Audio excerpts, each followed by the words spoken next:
All right, hello YouTube. Welcome back to Eric Reviews YouTube channel, and we are going to be talking about all of the things that I think the Percy Jackson episode 1 and 2 got right.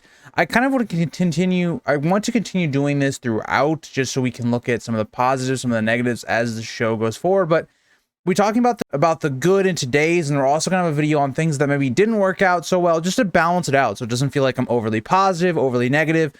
I'm praising the show while also giving it some critical analysis on how to improve and to go forward being a better show, because I think right now it's stuck in this okay to good spot. It's not great. There's still some things that are wrong with it, but we're heading in the right direction, possibly. So today's video, we'll talk about all of the good. So first of all, I want to point out that this show does a great job of nailing the atmosphere, what this world is about. I feel like they've done a really good job. Whereas the Percy Jackson movies failed to really capture the world of Rick Riordan's Percy Jackson series, so far the show has looked the part, right? The summer camp or Camp Half-Blood has looked like I thought it was going to look like, how I always imagined it. All of the cabins really look pretty cool from the, the onset of what they look like. I will say, me and my friend Logan, in our big review of the episode, again, if you want to check that out, that's our really big and deep review into both the episodes. The Poseidon cabin kind of looked a little different than I thought it would. I didn't really enjoy it that much, just going back and looking at it. But for the most part, they nailed the atmosphere. I love the attention to detail when it comes to just hidden Easter eggs that we see, even notably in the intro sequence with Percy, drawing a lot of the things he's going to encounter, like the Minotaur and like Blackjack, for instance, the Pegasus. So there's a lot of a good attention to detail. The other idea that, again, the rainstorm, the thunderstorm that we see in the end of episode 1, really kind of painting what the main conflict is without getting there, of this idea of Zeus being very angry and all of that. And so all of that is really awesome, and I really enjoy the attention to detail, the care. It really seems like the care is way more in this show than it ever was in the movies, and that's something I think is very positive so far.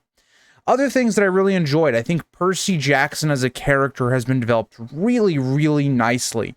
They've really, I think, gotten down who that character was, where he is this character that can be really goofy, he can be really fun, but he can also be very serious, have deep emotional conflicts within himself. All that's really good. His relationship with Sally, they expanded upon quite a lot, Sally being his mother. They expanded upon that a lot in the show. They gave extra scenes. One of my best positives and takeaways is the scene with him and his mother and that whole conversation, because it really is talking a lot about what the main series is about. I think the line that not everyone that looks like a hero is a hero, and the same, like, vice versa for monsters, is great, because that's what the main story is about. It has rippling effects throughout the story. It's going to be a massive reveal in this book, or in this season specifically, on that exact payoff.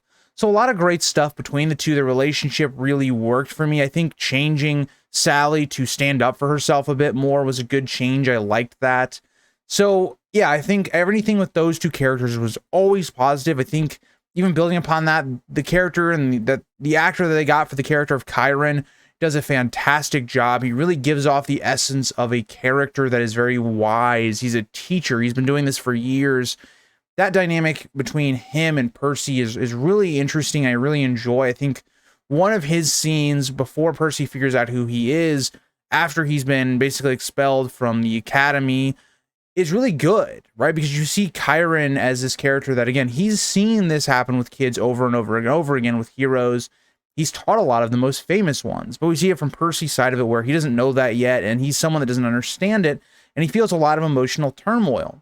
For, again, being kicked out of another school, feeling like a letdown, someone that's weird. He's special, and not in the good way in his mind. So again, a lot of that is really, really good, and so that kind of leads us into a lot of the positives. Is like, overall the show is good.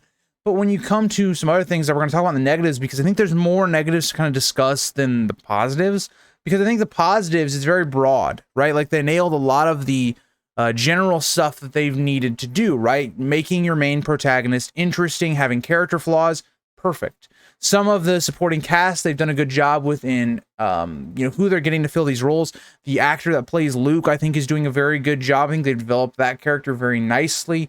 I think visually, this show has looked very good, and a lot of its action set pieces and just its normal scenes in general. I think the fight with the Minotaur was a very interesting way of doing it, because they were using kind of the lightning flashes as a way to light up the battlefield, and so at times you didn't see exactly what was going on. So I really liked that. It was a good dynamic of way of using the natural light that would be in this scene to do that. Was really good. I really enjoyed when we see the capture the flag. I thought the fighting looked pretty well rehearsed. It all looked pretty good. I think when Poseidon's getting, or when Percy's getting claimed, that shot of the trident above him is fantastic. So again, visually pretty good. The music was pretty good. I think, a lot of the things you need to hit on for the show to at least garner that interest, they did a really good job. And it's a lot more in the details and a lot of the other things that will help build up the story that's kind of starting to fall short for me so far. But namely, just looking at a couple of those elements, I think they did a lot of the general stuff correct, right? I think a lot of the things that you have to do, they did right.